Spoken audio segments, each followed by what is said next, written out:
This is The Water Table. A chance to hear the agricultural side of these issues. A place for people to go find information and education. Water management is just going to become even more critical into the future.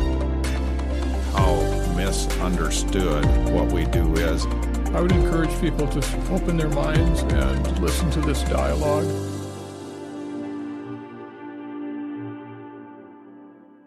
Well, welcome to the Water Table Podcast. Today, my guest is Franck Groeneweg. Franck is a friend of mine. I've known Franck for probably close to 10 years. He's going to tell his story. He'll probably have a little bit better idea in the story of the date of when we met or the time frame. But wanted to get Franck on the podcast today just to talk about his journey, his life journey, his journey in agriculture. My experience with Franck is through the water management industry, but he's got a story to tell that's a lot grander than just the water management industry. And some of the things that I think you can take away from this story is relationships. It's why Franck and I have stayed connected for close to 10 years. Is just he's a relationship builder. He has intertwined people and people that have helped him in his life and that he's helped throughout this story and throughout his life. Franck was named the Farmer of the Year in Saskatchewan, him and his wife, back in 2011. You may hear a little bit about that. Just the story of the ups and downs in life and the ups and downs we find in agriculture is part of what you're going to hear today. And it's just really rewarding for me to listen to his story of perseverance, hard work, dedication to a occupation that he loves, which is agriculture, and that he's passionate about. And I hope you enjoy the podcast and listening to Franck and I converse as much as I did in recording it. So here you go. Welcome, Franck Groeneweg. Well, thank you, Jamie. That's really exciting to be on your podcast. Yeah. So, Franck, you and I met, I think it was right about 10 years ago, this time of year in the fall. And I don't remember what social media platform, but at that time there was a agricultural chat board, and you were farming in Saskatchewan at the time, and you were looking for some pipe, and water management pipe was kind of in tight supply at the time. And so we started a conversation. That's how we got to know each other, and I got to know your story. So I was just wondering if you could kind of tell me about your story and where you're from and how let's start at the beginning, where you're from and how you ended up in America and that kind of thing. Yeah, that's a bit of a convoluted story. It has a lot of turns along the way, and it's been very exciting all along. I grew up in France, south of Paris, about 80 miles, and always wanted to see North America, big equipment, wide open spaces. At the age of 17, I had the chance to meet my aunt's uncle, who was from Sully, Iowa, in central Iowa. And he came to visit her in France. And he had been farming all his life. He was retired, and he was working for farmers in the fall, helping farmers. And I asked him if he could find me a job sometime, because I'd really like to see what that was about and what the landscape was like, and like I said, the big equipment and all these things. And he said, "Yeah, I can find you somebody. I actually work for somebody. I'm sure they'll take you along." So in the fall of '94, I made the trip to Sully, Iowa, and I found there's something totally different that I was looking for. Like I said, they was all big. That was looking for wide open spaces. Well, Iowa's, a little bit maybe wider open than my parents' farm in France. But I didn't find the big equipment I was looking for. But I found great people with just a a heart of gold and communities that were supported by agriculture. In France, agriculture can often be denigrated as being something not of a noble profession. And it always struck me at the time to turn on the radio and have the ag markets, and you could really tell that the agriculture was the big part of the community. And the other thing is the church side of it. Grew up going to church in France, but our church was starting to dwindle somewhat, and had a Dutch heritage. And in Iowa, I found actually my heritage, the roots of my heritage, which that was really good. That was really interesting how that went. So you're now in Sully, Iowa, in 1994, and you're just kind of a laborer on the farm. Is that what you were doing? Yeah, somewhat. I mean, I came there. I think it was a labor, but it was also just a discovery trip, and it was funny because he was Joe was his name. He was quite good at selling something. So he went to the people that were employing him in the fall and said, "Hey, I've got this French kid, and he wants to come, and it's going to be great. I'm going to have him in my house, and he's going to help us." And I don't think they were too excited about that at all. And the grandpa of the family actually had said, "Oh, I don't know about this. This got to be a short, dumb, fat kid from France. I don't know about this."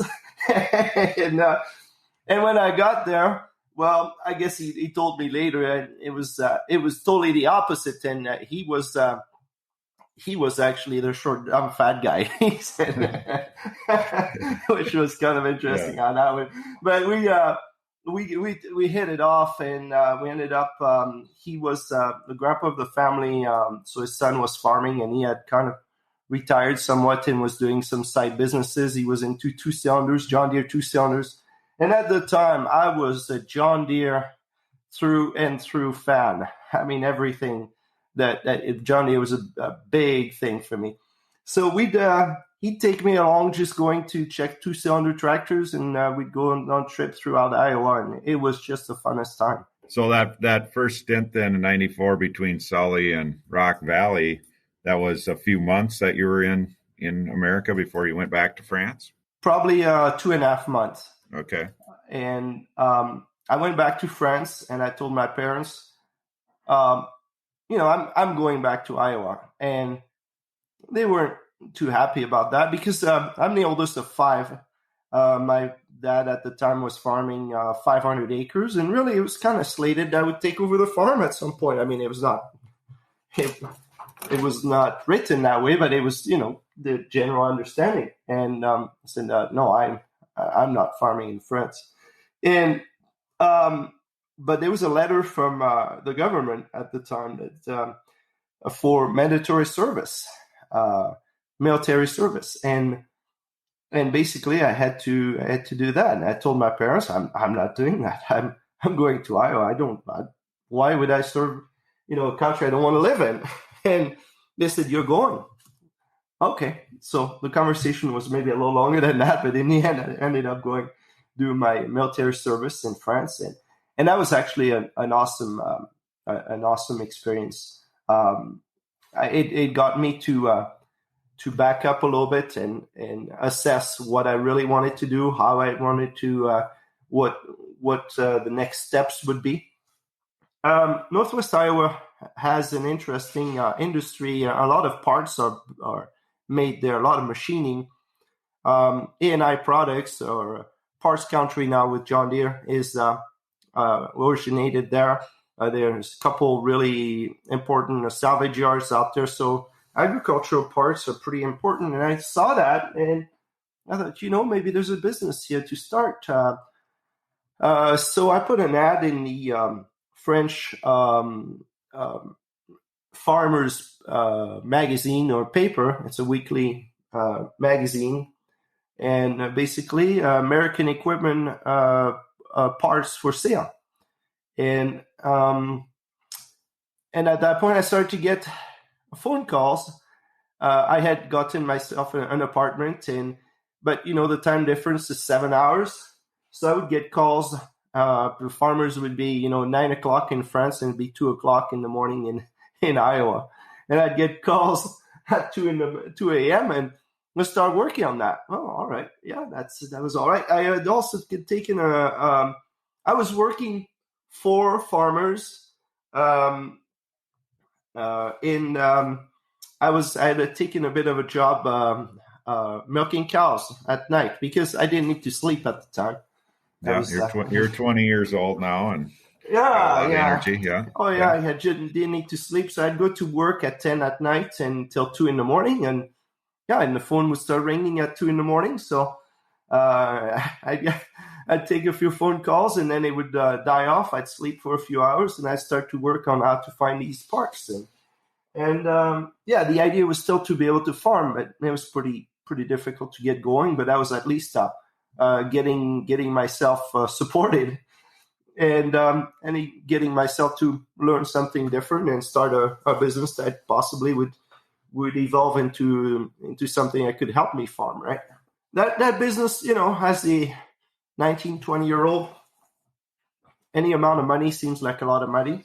So I started to, sell a lot of engine kits and axial flow, Case IH combine parts and start to get pretty good at it, but a year or two into it, the dollar exchange started to go against that business and started to make it pretty much impossible to sell anything. Well, but it was it was pretty neat because I'd get a part number from France for a Case IH piece from a combine, a part of a combine, and I was able to actually get decent price by shipping it and still make a little bit of money on it and saving the farmer some money on the other side, which that was the craziest thing, right? But then the dollar exchange worked against me, and these dealers I was starting to work with in France, one guy said, we deal in Zetor tractor parts, so Zetor, depending how some people pronounce it differently. It's a Czechoslovakian brand of tractors, and it said that there are about 300 dealers in the U.S. that sell these tractors, and we're wondering if we could sell them some parts. And so I couldn't see that many of them, but I started to research a little more, and did find all these dealers, started to contact them. I was able to get them parts at 40% under their cost and still making 40% myself. That was the craziest thing because at the time, we're talking Czechoslovakia. We are in, 97, about 97. And that's just 8 years after the Eastern Wall broke. And all these, Zetor was a state-owned company, and they had all these suppliers that were also owned by the state. And by the time everything fell apart, these factories were producing parts, but they had no allegiance to the factory, and there were no contracts or anything that made it work. So they could sell OEM parts directly to whoever they wanted. Right. So I started to just get these and make a business, and I started to work out pretty good. And that's actually when my wife Gary came on the scene about that time. Well, and for people that don't understand, there's a lot of people that listen to this podcast that are just interested in learning too. But when you come from France, you don't have that community connection, you don't have the family connection, and then you don't have the money. I think most people would just tell you, why are you even trying? Because it just seems, just thinking about that, it just seems impossible how you could grow a farm business in a place like Northwest Iowa where it's, highly competitive, some of the, most valuable land in the Midwest ag belt. And, how does that work for a young farmer that doesn't have those long-term roots in the community? So I just wanted to mention that, but keep going. Yeah, you're exactly right. It was difficult, and we had one deal that was just about happening. It was a 240 acres of land that we were going to be able to rent. And on the corner of that 240 was a big old square house with a barn, like your typical Iowa picture, something that we thought, was just awesome. And we'd be able to buy that acreage and rent that land. And we met with the owner, and we were hitting it off pretty good. And it felt like, that was going to go that route. We were pretty much on board, except like the rental on the rental rate on the land was like we were $5 apart, and already, it was basically break even. But he tells me, that was toward the end of the year, and at that time it's probably 98 or so, or 99, and he says, let me do my taxes here, and I'll get back to you in the new year, and we'll see where that goes. And so we're kind of waiting along and praying about it, and we're just excited about this thing coming together. And then my wife goes to a Bible study, and she hears that this place is actually sold. And we never heard from the guy or anything. And he basically went and sold it without telling us that he had done so. And at that point, that was a big stab. Like, that was really tough on us. And compared to other things in life, it's probably fairly minor, but we felt betrayed and felt at that point, after so many different tries, felt that maybe it wouldn't be, maybe looking elsewhere, we're starting to be something. If we really wanted to farm, maybe Northwest Iowa wouldn't be the place to do it. Mm-hmm. Yet we had it good. We had a parts business that was flourishing. We were selling parts in, I believe, 32 states at the time. We had a catalog. Things. My wife had a decent job. We were doing really well, but really wanted to farm, and we could see it was not going to be possible in Northwest Iowa. Her parents, being from Lethbridge, Alberta, Canada, said, "Why don't you look into Saskatchewan?" And I think the first time I heard of Saskatchewan, I said, "What? Where is that?" And like all of us have done. Yeah, that's right. And so, like her family, her uncle, Carrie's uncle, had been looking at some farms there. What was interesting about Saskatchewan is there were hundreds of farms for sale at the time. And the drastic contrast between Iowa, where somebody would whisper that their farm was for rent or for sale, and it would be picked up just like that. And then you'd have Saskatchewan, where hundreds of farms would be for sale, and they'd have a hard time selling them. There must be a reason for that. So one, it must be Thanksgiving dinner of 2001, I think, after being, I had so many doors shut on us, decided to go online and Googled, I think Google was going at the time, Googled farmland realty in Saskatchewan, and this website came up with all these farms for sale, and it was absolutely eye-opening to just see how much land was available for so little value. And we are November of 2001, and I decided I got to make a trip up there. So I'm looking at a couple. My criteria was the most land for the least money, which is maybe not the best criteria, but I had a couple places I wanted to check out. So I called a realtor, and I make a trip to Saskatchewan, and we're talking, that's a 15-hour trip. We're now in the beginning of December, snow on the ground, and I'm just so excited. There's all these farms for sale at really good values. And I started thinking, well, this is a possibility, and came back from that trip with very excited, and we started to look more eagerly into that. And in the new year, my dad came and visited. The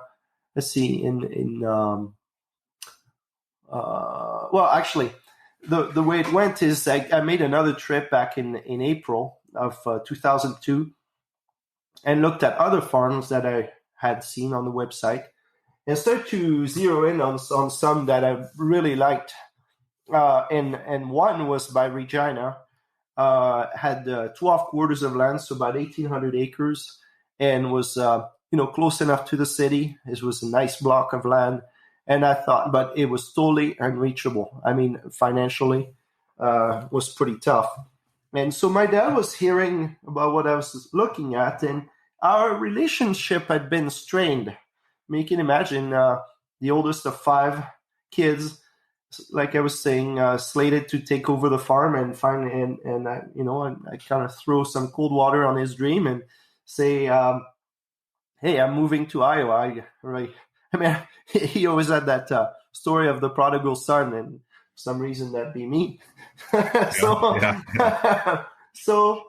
we'd have phone calls about, every week I'd talk, and usually I would talk to my mom, and maybe there'd be a 30-second blip where I'd talk to my dad, and it was usually kind of cold, but still we're keeping communication.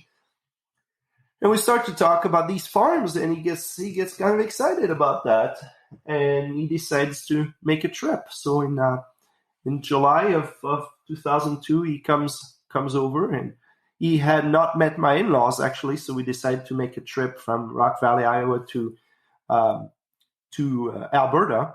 And on the way, we stopped in Saskatchewan at different places. And I started with one farm that was, probably the bottom of my list. And we started and worked our way toward that one farm that I thought was great. And we get to that first farm, and he's just so excited. I mean, this is like 4 quarters of land, one section. And you're talking, our farm in France was 500 acres in all little fields, different, spread apart. And here we are on a section of land in Saskatchewan with black dirt, and it's one block. And he thinks this is the greatest thing. And we keep going to different farms. They're a little bit bigger, different. And then we get to that one that I thought was so great. And at that point, we get to that farm and we find out that actually there's an offer on it. And I'm, we're a little bit, we're just too late. That farm had been on the market for 2 years, and as we show up, it's actually gone. So we end up, what was really interesting is that we're walking on the place, just looking at it anyway. And the farmer is rolling his lentils, and we end up, he's stopping the tractor, and we talk to him, and he tells us at the time that there's an offer on the farm, and I guess it was not meant to be anyway. Okay, fine. And I kind of say, hey, you mind telling us what's the offer? Oh yeah, here's the amount, and we counter offered at that much. Oh, okay. All right, well, I guess we won't get it anyway. And I mean, here I am. I mean, I'm 22, maybe 23. No, maybe 24 at the time. And he's thinking like as if this kid is going to buy this place. And so he's really basically brushing me off a little bit. And we go away and talk to the realtor. And he said, this offer it doesn't seem like it's coming together. So you could put an offer right in the background, and that if the counter offer doesn't get accepted, you can move in like that. And since we knew the amount of what they counter offered, we put ourselves exactly there, which was like 25% less of the asking price. So that was interesting how that went. And we signed. We did the last signature on the offer, and at that point, the offer was accepted, and we started, oh, wow, how's that going to work? Now it's like, it kind of hits me. We're into something here. And now it became real. It became real. What did we do? So now you own a farm in Saskatchewan, and you're 24 years old, and you're highly leveraged. But I've got a lot of passion and a lot of resolve around farming. And so what happened then? Like, the next couple of years, how did that go? Oh, well, so we start farming. We're in March of 2003, and we still don't have a bit of equipment at all on this farm. So we had made some deals on drills and tractors, and we start to bring in things.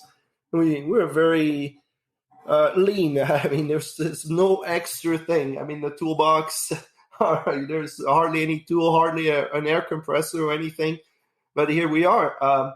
One of my brothers came from France to help with seeding that first year, and we put everything on a shoestring. We had some really nice used equipment because, with the parts business, I had some decent connections, and that helped me to put a nice line of equipment together. Very economical, but in good shape.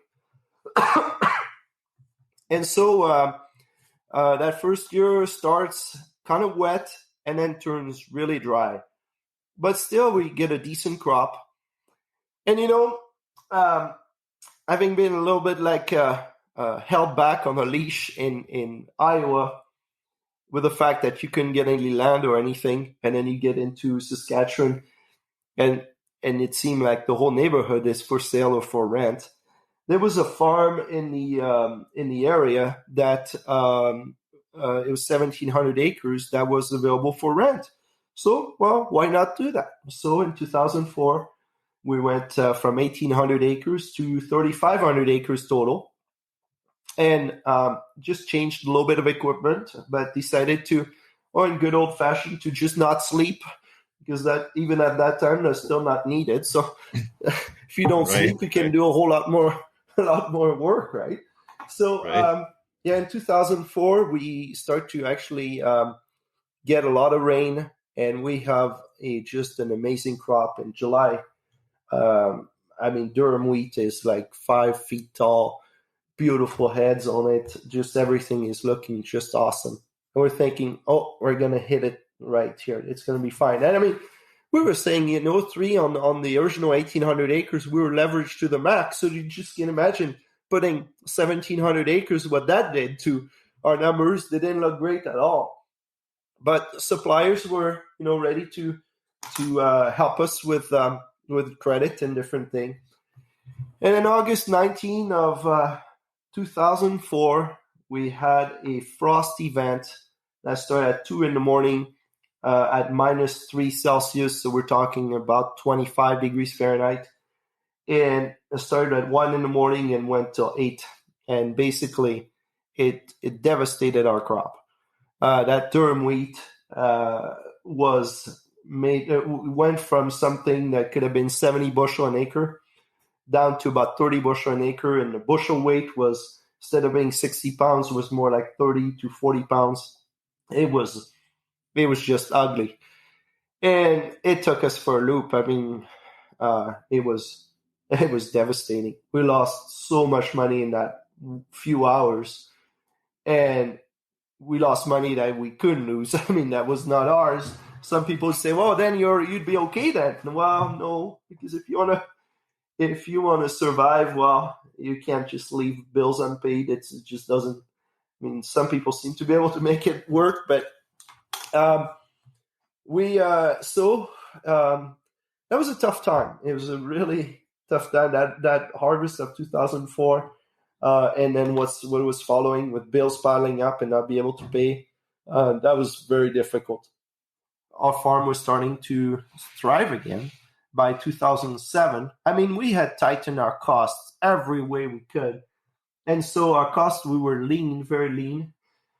And the prices came up, and by 2007, we were doing really well. So for somebody that doesn't seem to learn much, well, in 2008, we started to buy more land and rent more land. And at that point, we were probably about 5,000 acres, and we were doing more custom farming as well. By 2009, we were at about 10,000 acres. And then by the spring of 2010, a dairy farm we did some custom work for bought another 2,500 acres, and we were going to be 12,500 acres of work ground. So we were doing roughly about half of it was custom work, and then a quarter of it was owned and a quarter was rented. And at that point, it was exactly what I always wanted to do. But there's always a theme, it seems. Whenever you're on top of the mountain, or whenever you're at the spot where you feel like this is great, it seemed like watch out because you know that instinctively you know that you're in for some rough time coming ahead. And in the spring of 2010, it started to rain, and more rain. Now we're talking Western Canada is a fairly dry place in general. I wouldn't say semi-arid, but pretty close to semi-arid.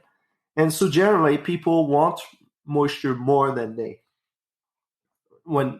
actually want to dispose of water. And that spring, our daughter Solange was born May 10th of 2010. And we had hardly done any seeding at all. Generally, May 1st is you want to be in the field by May 1st, and on some years we'd be last week of April. And by May 10th, with 12,000 acres to seed, we had hardly done anything. And so the weather was starting to turn, and my daughter's name actually, Solange, means sun angel. And so that day, the sun was shining, and we felt like, okay, it's gonna turn around. And no, it just kept raining, and to a point where, like about a week later, it felt like we better get some help in place here because we're not gonna be able to do our custom work stuff. And so we brought some help in, but they had a hard time getting it done, and we had a hard time putting some crop in the ground. It was so wet, and 2011 was wet, and we had we hit 5 years where it was really wet amidst some commodity prices that were awesome. So we weren't really doing great, but the commodity prices were keeping us from losing money. There were a couple tough years there where we had very little crop, but at good prices, and we were losing money, but it was not a disaster. It was just kind of par for the course for amidst some better years.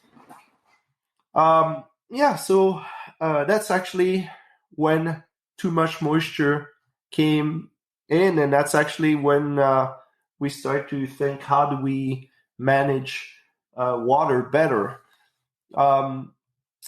And that's actually when you come in the picture, JB. Right. And this is when you start thinking about, we've had all these water events, and you got to probably consider your opportunities and your challenges a little different than you had in the past, just because of all the water. And I know you had researched drainage and had bought a pull behind plow at the time. And tell us a little bit about that. Like, what was your experiences in Saskatchewan, your farming operation, when it came to managing the water when you had too much? But my parents' farm in France was pattern tile sometime in the early 80s. So, water was always managed well. So there was hardly ever on wet years. There was always, it was always fine. So when we moved to Saskatchewan, even during these years that were more on the dry side, there were times where a lot of our fields had some smaller depressions, lower areas that were accumulating water from snow melt in the spring, temporarily accumulating water from snow melt. But if we were to delay seeding till that water had percolated down, it would just be too late to seed. So we ended up, turning around these, and then 2 weeks later they would be dry. And so, some people say, well, these were wetlands. No, they weren't wetlands because they had no life in them. They were, there was no, some years you could see through them, and then they would flood maybe a bit later. And so these areas were, in general, we felt like if we could do a better job with these, we'd do a better job for the environment, because we wouldn't be applying products, fertilizers and crop protection products, for no crop. I mean, the idea is not to put more out there; it's just to make sure that it's efficiently used.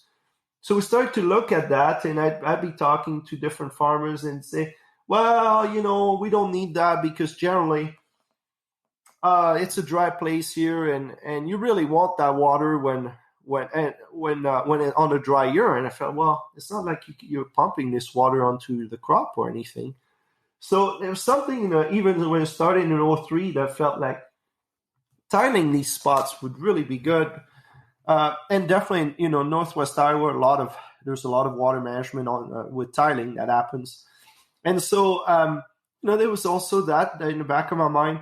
The farmer I was working with in Salem, South Dakota, had done a fair bit of tiling, and it was working awesome. And so in the back of my mind, I really wanted to do something about it. But again, how do you do that when you're cash strapped and everybody, and the bank basically or says like, oh, you don't need that.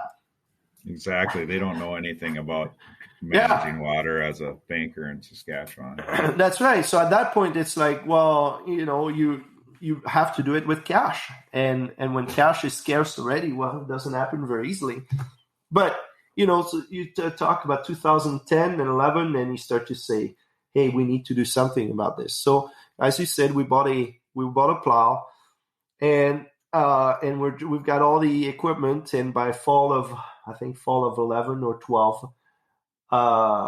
Is that which year was that you had a really hard time? Was it 12 supplying pipe? It was the fall of 11 was tighter than the fall of 12. It was basically from the industry got really tight on pipe in 11 until through kind of the summer of 12, and then it opened up a little bit. Oh yeah. So it must have been 11. And I can't find anything. There was a manufacturing company in Manitoba that I had some chats before with them, and it was possible to get pipe there. But then by that time, it wasn't anymore. I felt like, oh, here we go, got all the equipment now, and we can't even do anything. And not that when you start and you're learning, well, it's not like you get up going and do a whole lot of it. But if at least we could have some to get our feet wet, or so to speak. That would be nice. So I think Ag Talk was the forum we alluded to, and I think I may have written like, I can't find any tile pipe. Do you guys have any suggestion on where I could find anything? I'm looking for a load or two, and that would be it. And that's when you answered, and as I found out later, as you told me, you moved a fair bit of stuff to try to make it happen, and you got us a couple loads, and that was something that got us going and got us started, and it started actually a great friendship as well. So it's all about relationships. Yes, it is, and that's what's so neat about your story is. You can go back and just listening and how you connected with people all along the way, and those connections, whether it was in Sully, Iowa, or in Rock Valley, or the wood stove piece, or this piece, it's all, starts with a connection and a relationship, and then it grows from there. So glad you mentioned that, because that is how things happen in life, is relationships. So now you've done, you improved your farm, started improving it, and that could have been 2012 that we met too, but it was one of those 2 years. And not too long after that, Frank, we'll just kind of keep moving ahead here, but you did some great projects to improve what you were doing. And part of it, what, a lot of people in the general public don't understand is what you were mentioning about, when you got to farm around spots or wait until those spots dry out, the longer you wait into the spring, the more yield loss you're getting by not having that crop in the ground.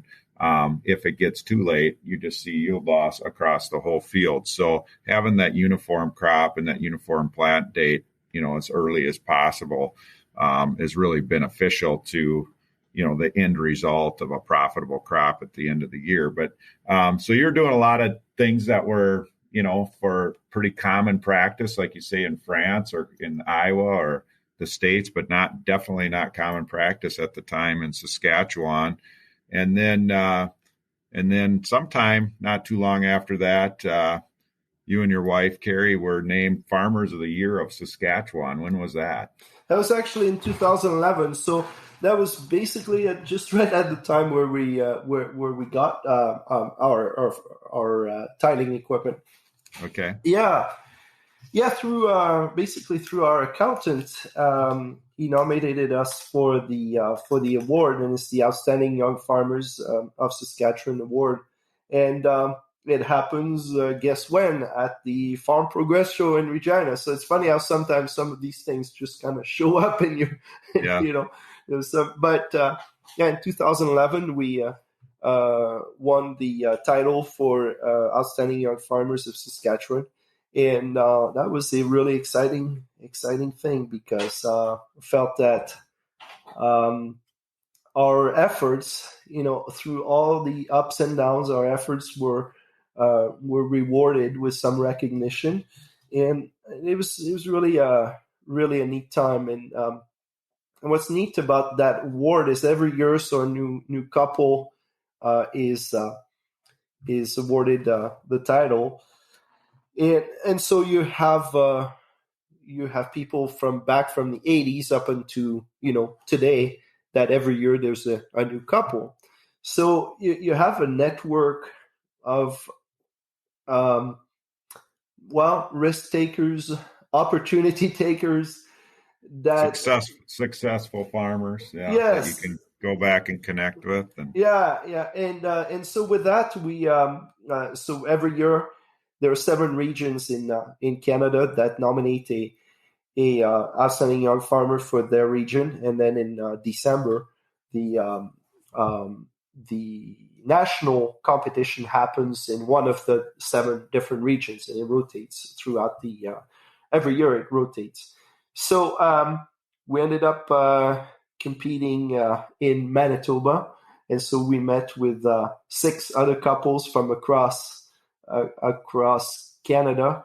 Some were in market gardens, some were in dairy, and just different crops. And instantly you have a connection, even though they're from different crop production areas. These people have the same attitude of not taking no for an answer, and looking at opportunity in the midst of adversity.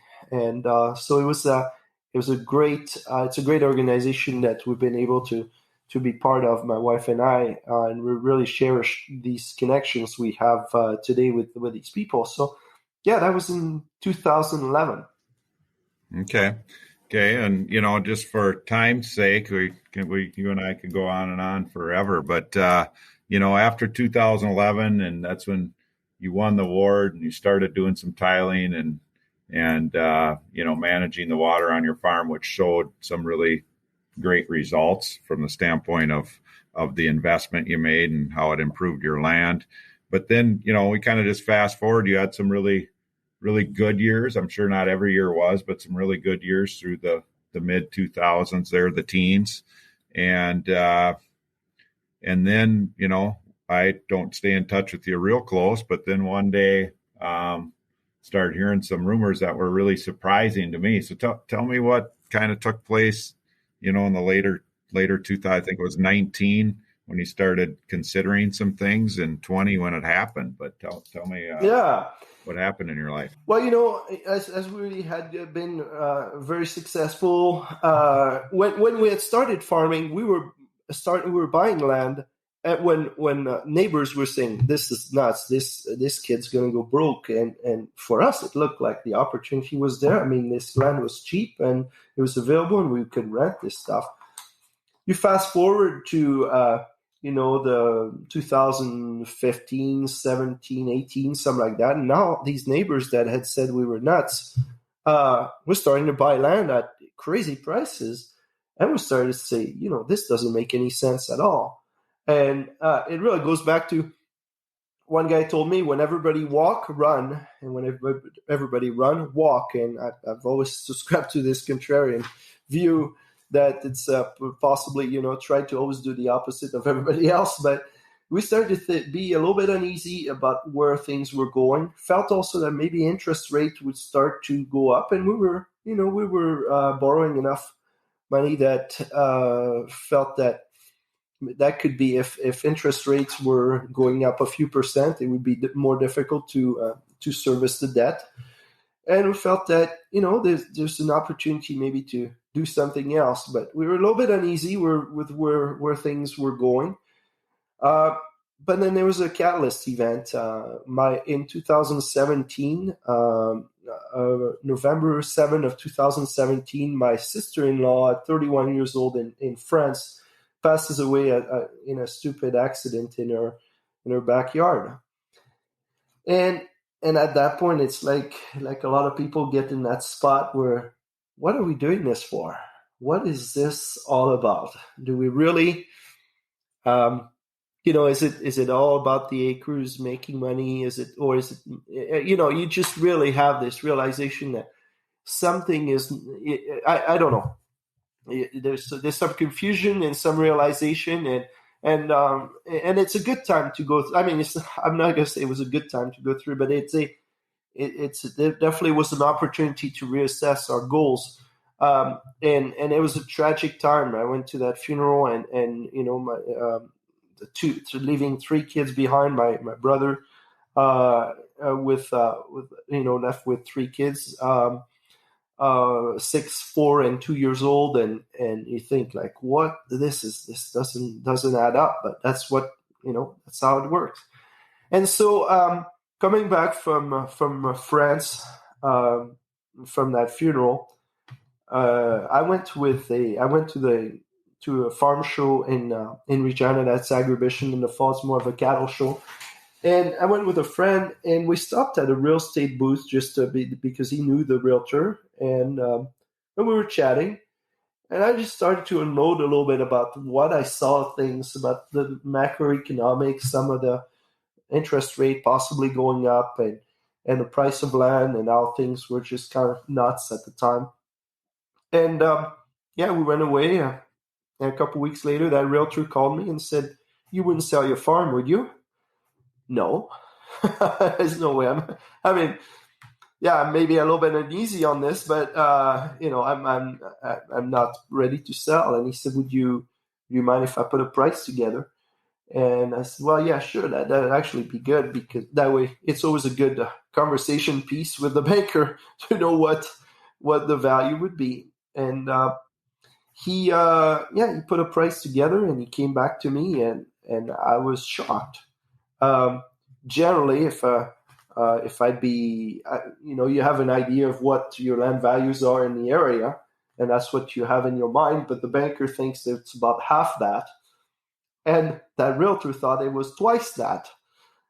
And at that point, I thought, whoa, this is really nuts. And we had a beautiful farm. I mean, we had made some nice improvements.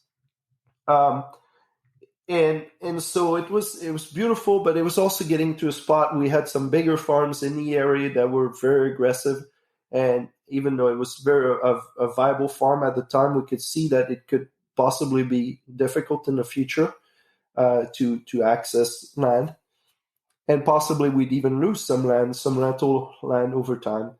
So we started to think about that, and we ended up, going back and forth a little bit, and we ended up actually doing a trip to Haiti with our family for a month in January, where we did some agriculture development work, and that was January of 2018. And the realtor had said, I could put something together that when you come back from your trip, we will have some offers, and you'll be able to take an offer and sell it then. Oh, no, just let's say not so fast. Yeah. And so we ended up going on that trip. When we came back, confronted with a bit of the reality of the third world country in Haiti, and the drastic difference with our life in North America, we felt like, why would we sell our farm when we've got it so good? But later on, the macroeconomics had not changed, and we started to consider it more, call them had a few time meetings, talked about it as a family. And it's one thing, you can sell a farm, but then what are you going to do? I mean, so it's like everything else. You got to stay at, I was 42 at the time. You don't just retire at 42. I mean, you maybe take a month off or something, but you get bored pretty quickly. So we start to look at where else we'd go and start to feel maybe a little more at peace with the idea of selling. And so we put it on the market, and the deal was we'd seed the crop, and when we'd be done seeding, it would actually go live on the market. And it worked as a tender process, sealed bids that people had a month to put bids together. And when we dropped the bomb that it was for sale, people were shocked.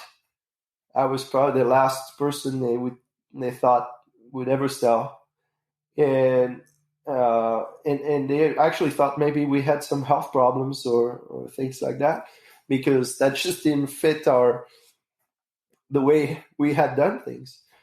And we just start to say, hey, this is where we're at in our life, and we just feel that this is something we've grappled with this idea. We've prayed about it. We feel that's what we want to do. So the process went. We got 10 offers for our farms and different ways, and we retained one. And it was it's just everything.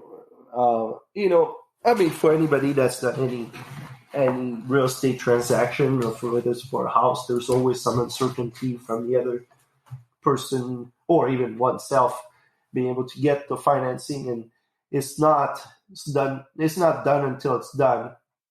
Yet, but the process went pretty smooth all the way, and in November of 2018, we had sold off. December of 18, we had sold our farm, and it was weird.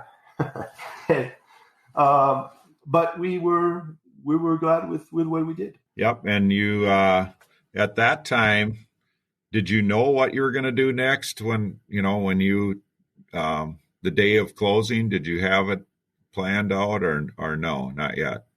Not quite, no. But just, with the decision of putting it for sale, there were themes that we were comfortable with. We could just buy a farm again, or we could, I mentioned that trip to Haiti. We had a chance to work there for 5 years and put a farm together and give it or handing it to the locals after 3 to 5 years. That was something we considered. We had an opportunity to do something similar in Uganda as well. Now the family was less excited about the Uganda opportunity, but they were open to the Haiti opportunity. As it turns out, and as we see it today, Haiti has turned out to be very, very difficult place to be and very unsafe. And so we didn't elect to do that, but that was actually pretty high on the list. So we had themes of things that we could do and places we could move to. So we were at peace. That's what made it at peace. And no doubt, the kids were they were uneasy. They kind of thought that Dad fell off the deep end. And Carrie was, she was going with it.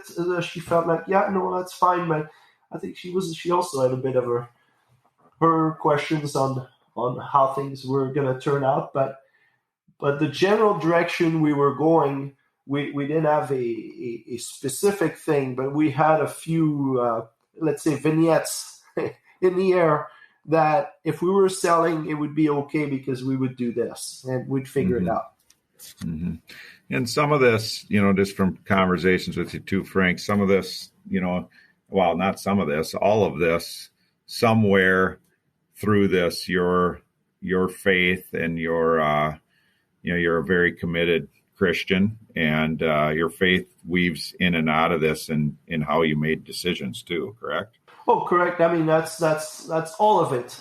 And I mean, in God's providence, I'm a dreamer, and there are many dreamers in the Bible, and it seemed like you just kind of go along and see where it leads, and don't exactly have a real defined path. You have these things that you, like I said, put a little bit in the air up above somewhat and say, like, I'd really like to be a farmer in wide open spaces. And this is kind of what I feel I'm called for.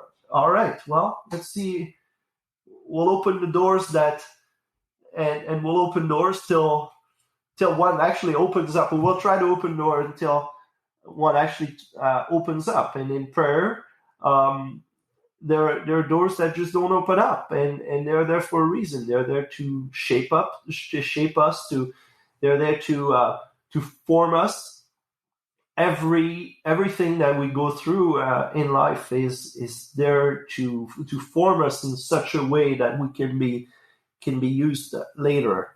And so the struggles we had were just as much or more a good time, I guess, or an opportunity. There were all the times that we were at a low spot is when we pulled back and figured what was important, and it made us more lean, more able to. We had more clarity to go forward. Versus when we were in better times, it seemed like that's when the confusion happened so much more. Mm-hmm. Mm-hmm. Yeah, that's interesting, and looking at doing some podcasts on some things going into next year that can just help family businesses around, which most of our industry is family businesses, but around mission, vision, values, and it's that clarity that sometimes can wane when it's too easy. So yeah. That's I wanted to mention that because I know that's that was really a huge part of all these decisions was what's best.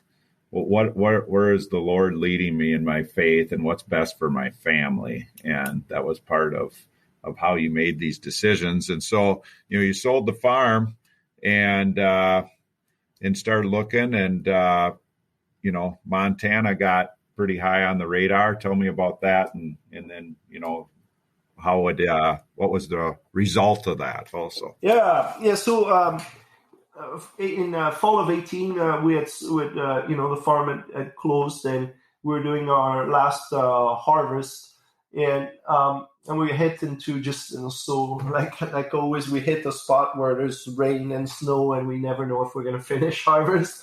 And at that point, it's always frustrating that time. And I had looked at some. I'd spent some time on my laptop looking at different realtor websites.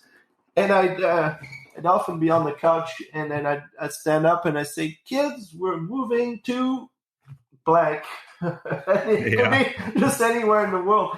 So it could be Kazakhstan, whatever, and the kids would just start to roll their eyes. Oh, here we go, Dad is again, and so there was this farm in Montana that I really liked the way it was put together. And so I called the realtor, and he sent me a package. And it turned out not to be what we were looking for. But then he says, but I've got this other one here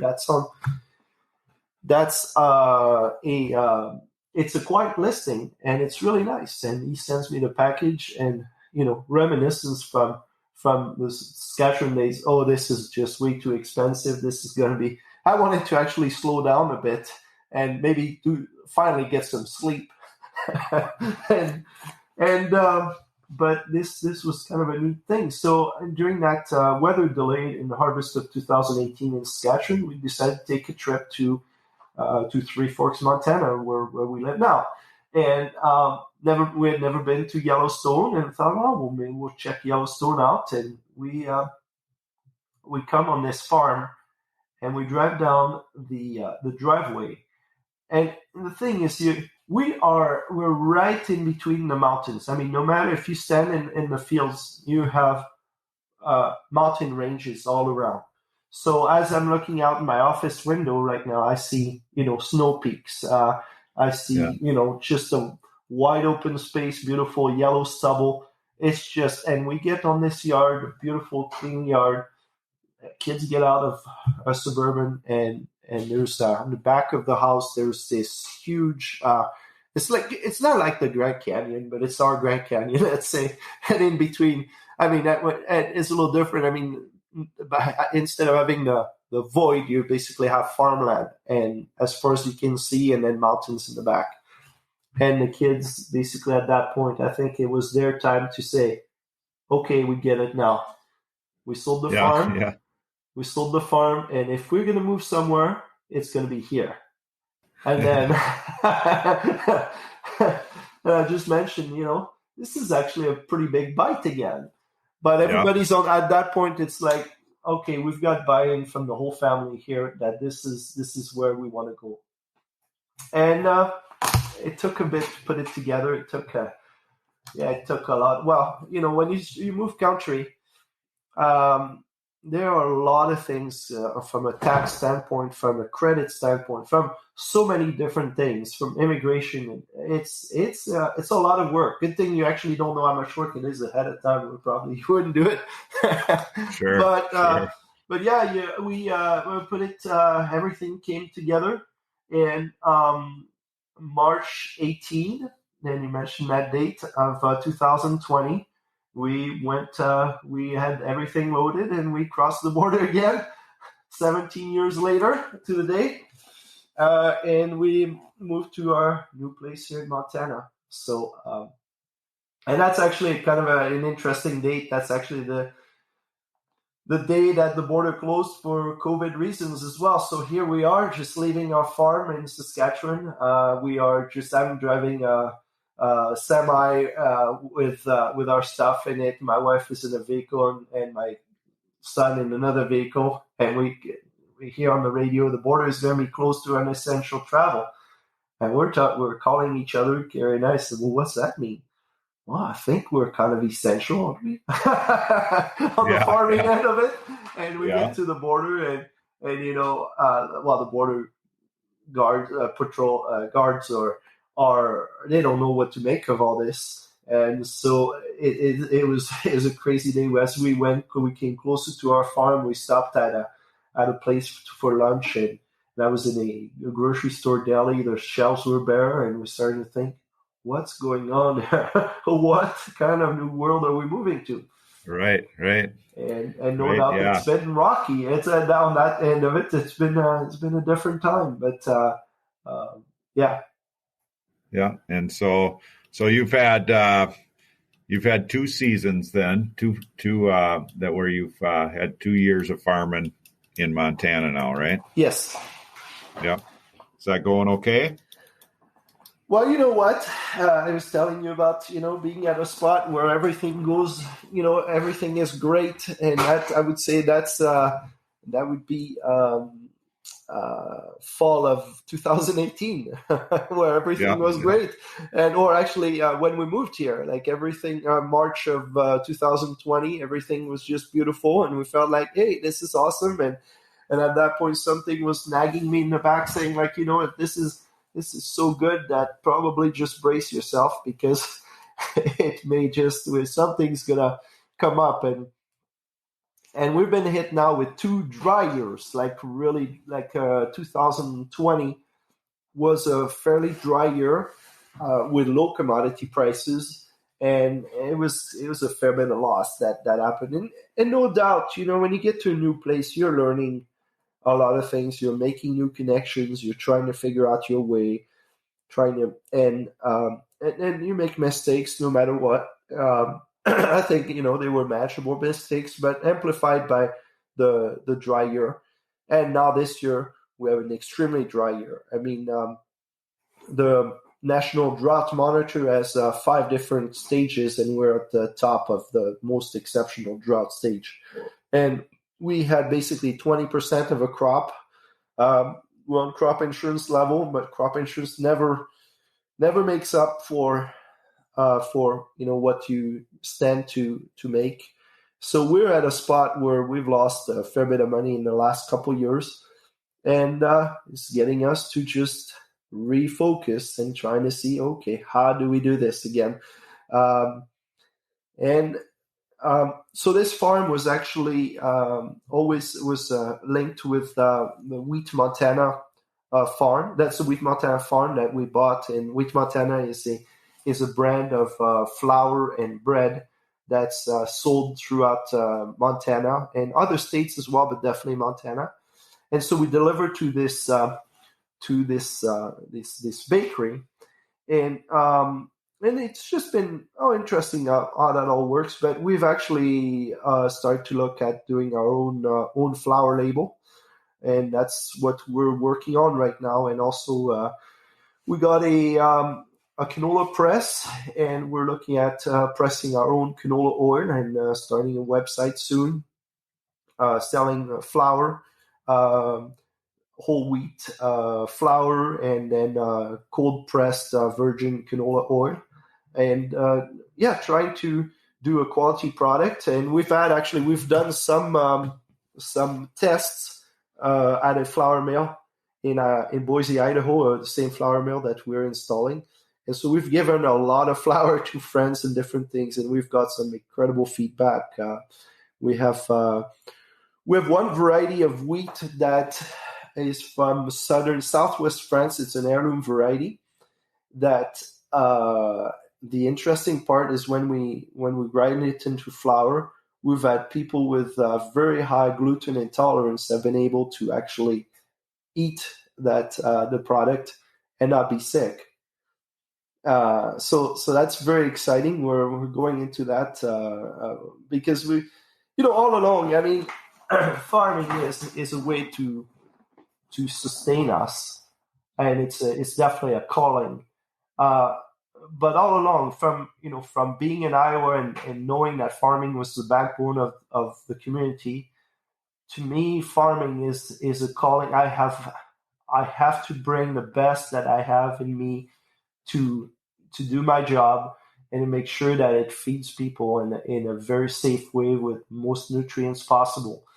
And I'm not saying I'm doing a perfect job, but I'm trying my best. And I always say, when my kids, if they take over the farm, I hope they can say, Dad was a great farmer, but we figured out so many more things since, and we're doing a better job now. I want continuous improvement, and I don't pretend to do. I know there is a continuation of improvements that are going to happen.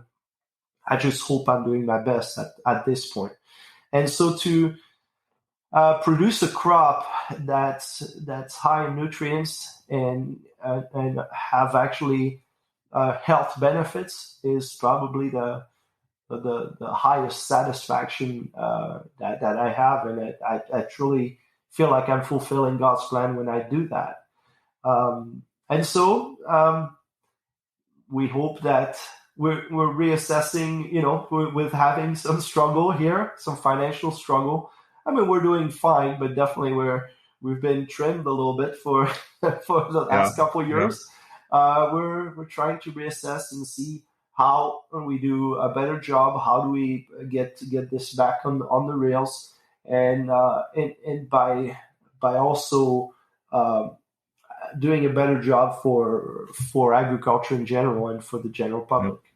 Yep. What else can you bring to the table? And, I know that gluten thing is a real struggle for some people. And that's pretty neat that you have how I understood what you said is you have a gluten product that works for people that have gluten allergies or gluten sensitivities. And so that sounds like something that the world needs, that people need within a lot of people in my family that I know that would love to try that and would love to buy a product like that. So, this has been an awesome time, Frank, just to hear your story. And I know a lot of people are going to be interested in listening because everybody has their own story, and they'll be able to relate to certain parts of this and then not relate. But I think what it'll do, certainly has done for me, is it's you're a very inspiring person and very motivating,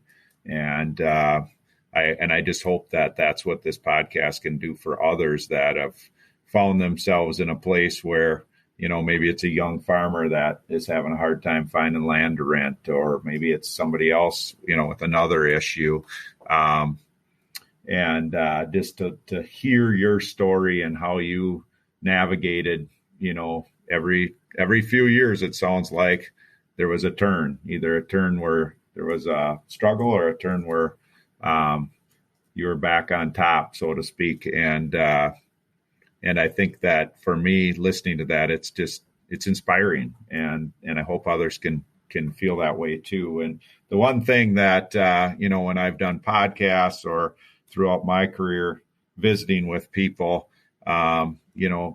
it's almost always where you find a pretty successful person, there's a lot of it's about passion, and you bring a passion to your work every day. And I just want to say thank you for that, because it's exciting to see, and it's exciting to be your friend. So I appreciate our friendship. Well, Jamie, I mean, I absolutely want to return the compliment, because that you're right. I mean, finding inspiring people right along life's pathway is what keeps us motivated and going. And I've seen the same passion in you when it comes to your work and how you want to make sure that you're doing a great job, whether it's in your business or with your family. And that's how we feed of each other, how we propel ourselves forward. And there's no doubt that God puts on our path people like you, like me, like other, countless people throughout this journey, and they're all there playing their part. And you talk about, inspiring podcasts. I'm passionate about our story, and I'm not sure I'd want it any different as far as, redoing this story at all. But I also, it's very easy to just look at it as being, well, it's just our life, and that's just the way it is. I listen to different stories on podcasts as well, and you kind of look at, wow, this is really something. And then, like you say, it reinforces or gets us to a spot to think, I never thought of that, maybe. And so I'm really happy that I can provide that part of it, whatever I may have said today, or that can maybe make that, if somebody is at that spot of indecision, or if that can push them toward the right direction, I'd just be super happy of that. Yeah. So I know you're in the early stage of this, but if people listening want to ever try any of your products when you get them labeled, how do they get a hold of you, Frank? So at this point, Living Sky Grains is our farm, and the label we're going under. We don't have a website just quite yet. We were hoping that it was going to happen this summer, and of course with harvest, with farming, different things seem like we put a lot of things a bit on hold in doing. But that's something that's going to happen hopefully before the end of the year. LivingSkyGrains.com will be the website for that. And we'll have our products available on there. So I appreciate the plug for this. And I was telling you about this variety on the gluten side of it. I'm never going to make the claim that it's going to fix everything, because I think some of it is, well, it's not so, I wouldn't say experiential, but some of these ailments affect people in different ways.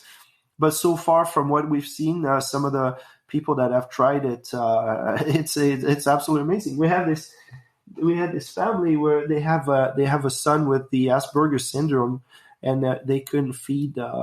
Originally, they found that they took all corn and wheat products away, and then in the last couple of weeks, they got some of that variety, and they tested it, and they said, "Well, we didn't see it seemed like he was able to take it, and it didn't change his personality or anything." And when you see that, you think, "Wow, this is amazing." That all along we've looked at our nutrition as being just nutrients like chemical nutrients that you put into a body and it should come out. But there's so much more to it. The biology and our gut biome are so important, and it plays on our mental health. And so I think agriculture is gonna start to look very different in the next decade or so because of these things.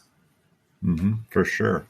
And that's super exciting about, being on the front end of that for you and being part of, just the agricultural industry for me. But if we go into that, Frank, we'll be here till tomorrow morning. So we don't want to do that. But, I really, really appreciate you and am grateful for you taking the time to spend with me today on the Water Table podcast. And I think we'll say bye for now. And maybe we can do another one, when you get your labels going. That'd be fun to hear how it's going. You bet. That sounds great. Thank you, Jamie. All right. Thank you, Frank. We'll talk soon. Thanks. Yep. Bye-bye. Bye. Well, what a great story today. Thanks for joining us, Frank. If you would like to learn more about Frank and maybe start a conversation with him, you can find his social media contacts in the notes on this episode. Again, what a great story of perseverance, of hard work. Frank's a pretty humble guy, what he's got going on, to take what he built in Saskatchewan and be able to release that for a vision he had of bigger and better, and a vision for his future and his family's future is something that is very unique. And from my perspective and who I am, I'm just really proud to know somebody like this and have a relationship with a guy that has a vision that big. So thanks for joining us, Frank. Thanks for listening, listeners. And I hope that you can take something away from this episode of the Water Table.